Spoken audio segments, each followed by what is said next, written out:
Добрый вечер. В эфире информационный выпуск Амшипшара. В Народном собрании Республики Абхазия будет создана парламентская комиссия, которая изучит все «за» и «против» предполагаемой добычи нефти в Абхазии. Такое решение было принято на расширенном заседании Комитета по аграрной политике, природным ресурсам и экологии, которое состоялось сегодня. На заседании были приглашены нынешние и бывшие высшие должностные лица, имевшие отношение к подготовке, подписанию и пролонгации соглашения о сотрудничестве в области разведки и добычи углеводородов с компаниями «Роснефть» и «Апсне Ойл». Подробности в репортаже Алики Трапш. В стенах парламента не по-зимнему жарко. На повестке дня вопрос геологического изучения, разведки и добычи углеводородного сырья на территории Абхазии. Помимо членов парламентского комитета по аграрной политике, природным ресурсам и экологии, в заседании приняли участие премьер-министр Валерий Бганба, министр экономики Адгур Ардзинба, экс-министр экономики Давид Радян, руководитель администрации президента Беслан Барцыц, эколог Роман Дбар. Основной вопрос, волнующий народных избранников – насколько безопасно добывать в Абхазии нефть и есть ли в этом экономическая целесообразность. Валерий Бганба был спикером Народного собрания предыдущего созыва и хорошо знаком с результатами работы, созданной в то время комиссии по изучению обсуждаемых вопросов. В то же время, как подчеркнул Валерий Бганба, комиссия тогда так и не получила конкретных ответов на поставленные вопросы. Касаясь нынешней ситуации, премьер-министр отметил, что правительство страны учитывает интересы государства, но при этом несет ответственность за исполнение договоров, заключенных ранее с нефтедобывающими компаниями. Правительство обязано исполнять те договора, которые заключены государством. Естественно, мы этим занимаемся. При этом, конечно, есть служба экологии, которая будет постоянно заниматься мониторингом работы обоих компаний. Первая и основная задача этих компаний – соблюдать экологическую безопасность. И за экологическую безопасность в первую очередь отвечают они. Если вы обратили внимание на то, по каким мы причинам можем прервать наши договоренности, вы увидите, что в первую очередь стоит экологическая безопасность. Депутат Алмаз Джапуа, будучи депутатом 5-го созыва, также был членом комиссии по обсуждаемому вопросу. У него в распоряжении есть все документы по работе комиссии, и он готов предоставить их депутатам парламента нынешнего созыва. Кроме того, Алмаз Джапуа сделал заявление, в котором выдвинул обвинения бывшим руководителям страны. Есть, конечно, проблемы с договором, и где у меня лично нет претензий к компании «Роснефть», есть претензии к руководству Абхазии, который на момент заключения договоров заключает вот такого рода договора. И если речь шла только о разведке, как нас усиленно пытаются убедить, если речь идет только о разведке, то зачем вы, господа, даете им еще и добычу сразу одним документом? Вот этого я никак не могу понять. В 2014 году президентом Александром Золотинским Аквад и правительством во главе Леонида Ивановича Лакербая были подписаны договора с некой компанией «Апсне Ойл», которая на тот момент несложным взглядом можно было определить, что основной учредитель находится в офшоре, на Кипре. Уважительно отношусь к данной аудитории, чтобы позволить себе некоторые невежливые вещи, которые напрашиваются. Это первое. Второе. Нелепости невозможно комментировать. И третье. Мне тоже очень интересно помочь будущей комиссии в поиске истины. Я достаточно информированный человек, мне известны все тонкости и нюансы возникновения вообще этой темы и готов поделиться с парламентской комиссией. Руководитель администрации президента Беслан Барцыц подробно рассказал, когда и на каких условиях с компаниями «Роснефть» и «Апсне Ойл» были заключены договоры. Первое соглашение о сотрудничестве между Министерством экономики Абхазии и российской нефтедобывающей компанией «Роснефть» было подписано в 2009 году. В 2013 году распоряжением Кабинета министров предприятию «Эреншельф» Абхазии были предоставлены права на геологическое изучение, разведку и добычу углеводородного сырья на Гудаутском участке акватории Черного моря. Тогда же были подписаны лицензионные соглашения. В 2015 году лицензия была продлена. Вопрос о продлении лицензионных сроков возник вновь в конце 2017 года. Эти ходатайства были удовлетворены, и в итоге, еще раз говорю, было продлено лишь сроки геолого-разведочных работ. Никаких других изменений по тексту, по лицензионным соглашениям, по условиям или какие-либо другие вопросы не имели места. В 2014 году правительством Абхазии было подписано соглашение с еще одной нефтедобывающей компанией «Апсны Ойл». В соглашении уже было прописано о том, что оператором проекта будет специально созданное российское общество с ограниченной ответственностью «Апсны Ойл», то есть компания, которую в соглашении между компанией и правительством уже определили оператора. После этого документа выходит в свет следующее распоряжение, датированное 16 мая 2014 года, о предоставлении у Апсны Ойл права на геологическое, вытекающего из того соглашения, о котором я сказал выше. Предоставление Апсны Ойл так на геологическое изучение, разведку и добычу углеводородного сырья на территории Ачамчирского, Ткварчалского и Галского района, а также в акватории Черного моря.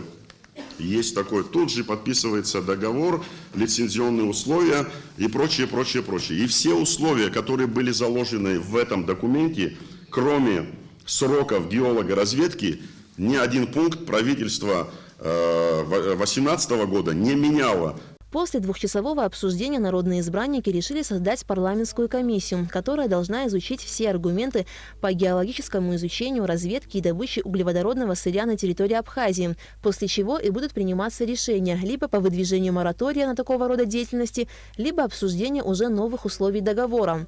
Министр экономики Адгур Радзенба отметил, что соглашение о разделе продукции – это всеобъемлющий документ, который является международным актом, и абхазская сторона имеет право выставлять свои условия, над чем, собственно, и должна работать вновь созданная комиссия. Аля Катрапш, Алексей Гухава, Абхазское телевидение.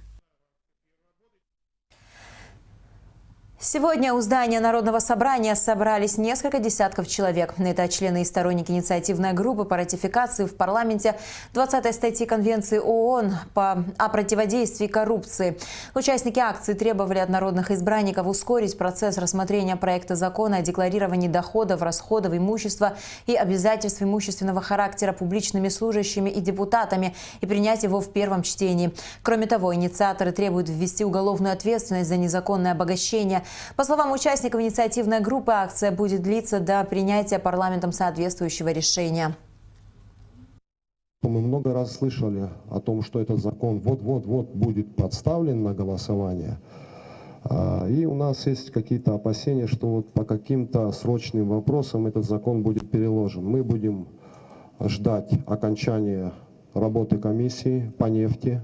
Мы не уйдем до тех пор, пока не будет вынесен вопрос на повестку дня. У нас есть уже предложение по закону о декларировании. Из того, что мы видели, там он очень сырой. Мы не считаем, что правильный закон вынесен.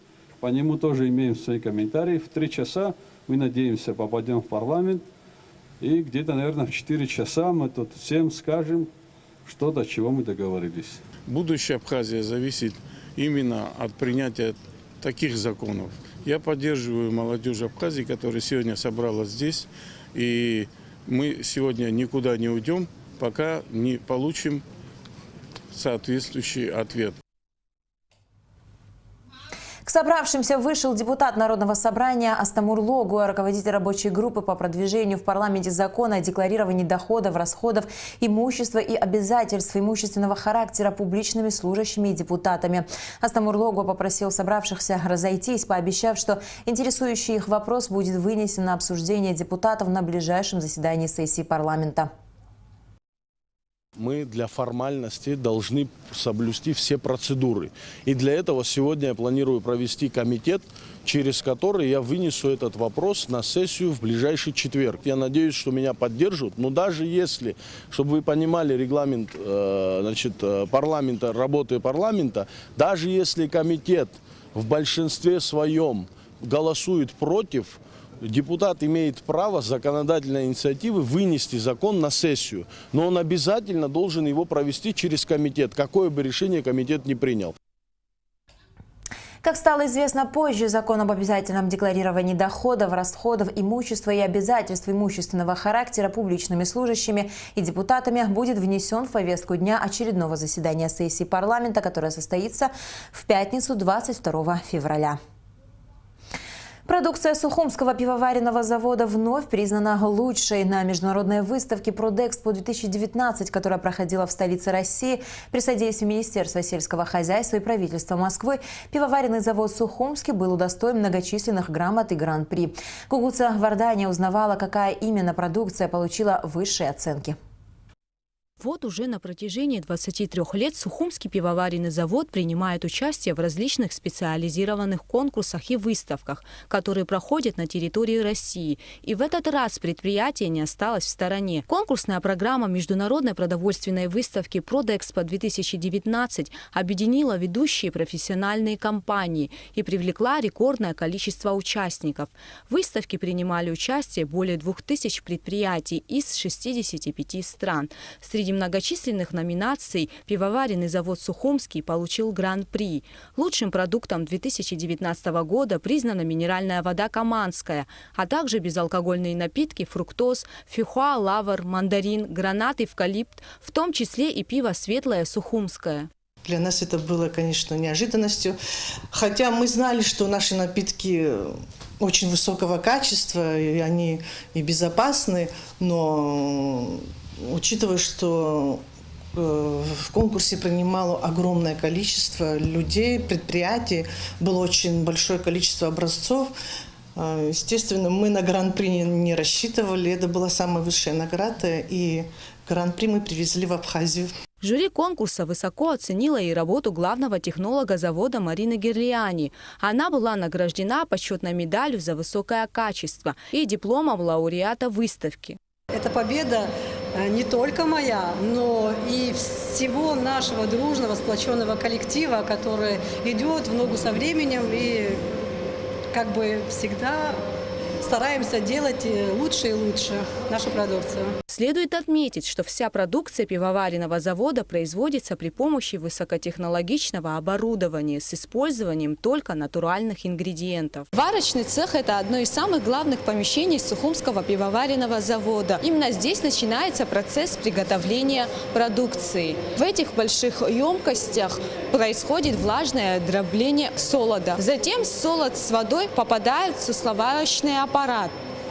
Напитки пивоваренного завода «Сухумский» пользуются неизменным спросом и занимают примерно 30% пивного и 25% безалкогольного рынка Абхазии. Руководство предприятия уделяет самое пристальное внимание обновлению оборудования, совершенствованию технологического процесса, расширению продукции, разработке новых креативных форм упаковки и тары. Все это позволяет заводу конкурировать с самыми именитыми российскими производителями, наращивать свой экспортный потенциал и в целом успешно с уверенностью смотреть в будущее. Даже те потребители, которые гости подходили к нашему стенду, они, конечно, восхищались этими вкусовыми композициями наших напитков и оформлением нашей бутылки, декором нашей бутылки.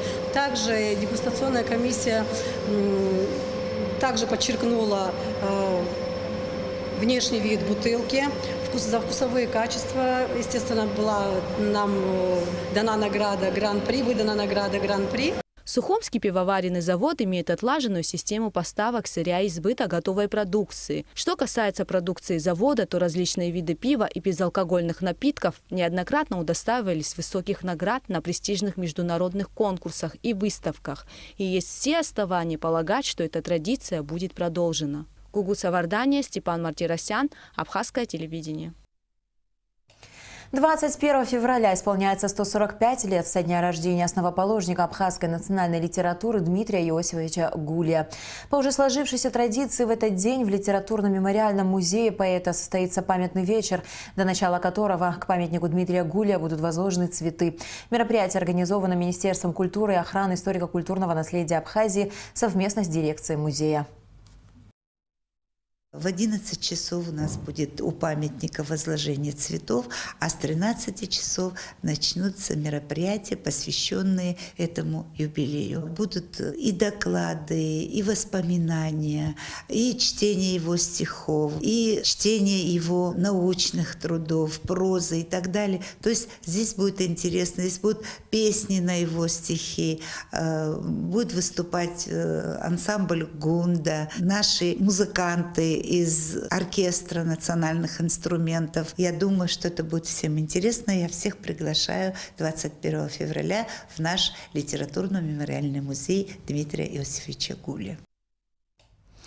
Литературно-художественный и общественно-политический ежемесячный журнал писателя России «Наш современник» подвел итоги за 2018 год. Среди тех, кому присуждены ежегодные премии за лучшие произведения, наш земляк, народный поэт Абхазии Мушни Ласурия. Он получил премию за главу «Русские писатели» романа в стихах «Отчизна», которая была опубликована в прошлом году в 12-м номере журнала.